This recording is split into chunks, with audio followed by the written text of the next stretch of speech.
بسم اللہ الرحمن الرحیم۔ معرف اسٹوڈیو کے معزز خواتین و حضرات، امید ہے کہ آپ خیریت سے ہوں گے اور ہماری دعا ہے اللہ سبحانہ و تعالیٰ آپ کو عافیت کے سائے میں رکھے۔ معزز سامعین، حضرت تمیم داری رضی اللہ تعالیٰ عنہ فرماتے ہیں کہ ہم ایک دن حضور صلی اللہ علیہ وآلہ وسلم کی بارگاہ اقدس میں حاضر تھے کہ ایک اونٹ بھاگتا ہوا آیا اور حضور صلی اللہ علیہ وآلہ وسلم کے سر انور کے پاس آ کر کھڑا ہو گیا، جیسے کان میں کوئی بات کہہ رہا ہو۔ آپ صلی اللہ علیہ وآلہ وسلم نے فرمایا، اے اونٹ پرسکون ہو جا، اگر تو سچا ہے تو تیرا سچ تجھے فائدہ دے گا، لیکن اگر تو جھوٹا ہے تو تجھے اس جھوٹ کی سزا ملے گی۔ بے شک جو ہماری پناہ میں آ جاتا ہے اللہ تعالیٰ بھی اسے امان دے دیتا ہے، اور ہمارے دامن میں پناہ لینے والا کبھی نامراد نہیں ہوتا۔ ہم نے عرض کیا، یا رسول اللہ صلی اللہ علیہ وآلہ وسلم، یہ اونٹ کیا کہتا ہے؟ آپ صلی اللہ علیہ وآلہ وسلم نے فرمایا، اس اونٹ کے مالکوں نے اسے ذبح کر کے اس کا گوشت کھا لینے کا ارادہ کر لیا تھا، سو یہ ان کے پاس سے بھاگ گیا ہے، اور اس نے تمہارے نبی صلی اللہ علیہ وآلہ وسلم سے مدد مانگی ہے۔ ہم سب ابھی اسی گفتگو میں مشغول تھے کہ اس اونٹ کے مالک بھاگتے ہوئے آئے۔ جب اونٹ نے ان کو آتے دیکھا تو وہ دوبارہ آپ صلی اللہ علیہ وآلہ وسلم کے سر مبارک کے قریب ہو گیا اور آپ صلی اللہ علیہ وآلہ وسلم کے پیچھے چھپنے لگا۔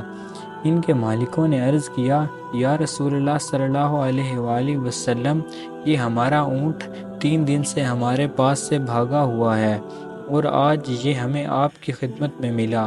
اس پر آپ صلی اللہ علیہ وآلہ وسلم نے فرمایا، یہ میرے سامنے شکایت کر رہا ہے، یہ کہتا ہے کہ یہ تمہارے پاس کئی سال تک پلا بڑھا، جب موسم گرما آتا تو تم گھاس اور چارے والے علاقوں کی طرف اس پر سوار ہو کر جاتے، اور جب موسم سرما آتا تو تم اسی پر سوار ہو کر گرم علاقوں کی جانب کوچ کرتے۔ اب جب کہ یہ اس خستہ حال کی عمر کو پہنچ گیا ہے تو تم نے اسے ذبح کر کے اس کا گوشت کھا لینے کا منصوبہ بنا لیا ہے۔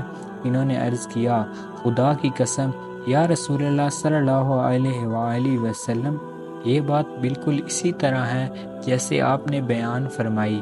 اس پر حضور صلی اللہ علیہ وآلہ وسلم نے فرمایا، ایک اچھے خدمت گزار کی اس کے مالکوں کی طرف سے کیا یہی جزا ہوتی ہے؟ وہ عرض گزار ہوئے، یا رسول اللہ صلی اللہ علیہ وآلہ وسلم، اب ہم نہ اسے بیچیں گے اور نہ ہی ذبح کریں گے۔ اس کے بعد آپ صلی اللہ علیہ وآلہ وسلم نے اس اونٹ کو ان سے 100 درہم میں خرید لیا اور پھر فرمایا، اے اونٹ جا، تو اللہ کی رضا کی خاطر آزاد ہے۔ اس اونٹ نے حضور صلی اللہ علیہ وآلہ وسلم کے سر مبارک کے پاس اپنا منہ لے جا کر کوئی آواز نکالی تو آپ صلی اللہ علیہ وآلہ وسلم نے فرمایا، آمین۔ اس نے پھر دعا کی، آپ صلی اللہ علیہ وآلہ وسلم نے پھر فرمایا، آمین۔ اس نے پھر دعا کی، آپ صلی اللہ علیہ وآلہ وسلم نے پھر فرمایا، آمین۔ اس نے جب چوتھی مرتبہ دعا کی تو آپ صلی اللہ علیہ وآلہ وسلم آپ دیدہ ہو گئے، آنکھوں سے آنسو بہنے لگے۔ ہم نے عرض کیا، یا رسول اللہ صلی اللہ علیہ وآلہ وسلم، یہ اونٹ کیا کہہ رہا ہے؟ آپ صلی اللہ علیہ وآلہ وسلم نے فرمایا، اس نے پہلی دفعہ کہا، اے نبی مکرم، اللہ تعالیٰ آپ کو اسلام اور قرآن کی طرف سے بہترین جزا عطا فرمائے۔ میں نے کہا، آمین۔ پھر اس نے کہا کہ اللہ تعالیٰ قیامت کے دن آپ کی امت سے اسی طرح خوف کو دور فرمائے جس طرح آپ نے مجھ سے خوف کو دور فرمایا۔ میں نے کہا، آمین۔ پھر اس نے دعا کی کہ اللہ تعالیٰ دشمنوں سے آپ کی امت کے خون کو اسی طرح محفوظ رکھے جس طرح آپ نے میرے خون کو محفوظ فرمایا۔ اس نے پھر کہا کہ اللہ تعالیٰ آپ کی امت کے درمیان جنگ و جدال پیدا نہ ہونے دے۔ یہ سن کر مجھے رونا آ گیا۔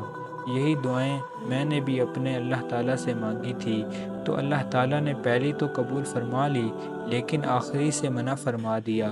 جب جبرائیل علیہ السلام نے مجھے اللہ تعالیٰ کی طرف سے خبر دی کہ میری یہ امت آپس میں جنگ کر کے فنا ہو جائے گی، جو کچھ ہونے والا ہے قلم اسے لکھ چکا ہے۔ محترم خواتین و حضرات، اس واقعے سے ہمیں جانوروں کے ساتھ محبت اور حسن سلوک کا سبق ملتا ہے کہ حضور پاک صلی اللہ علیہ وآلہ وسلم نے کیسے ایک جانور کے ساتھ شفقت والا معاملہ فرمایا۔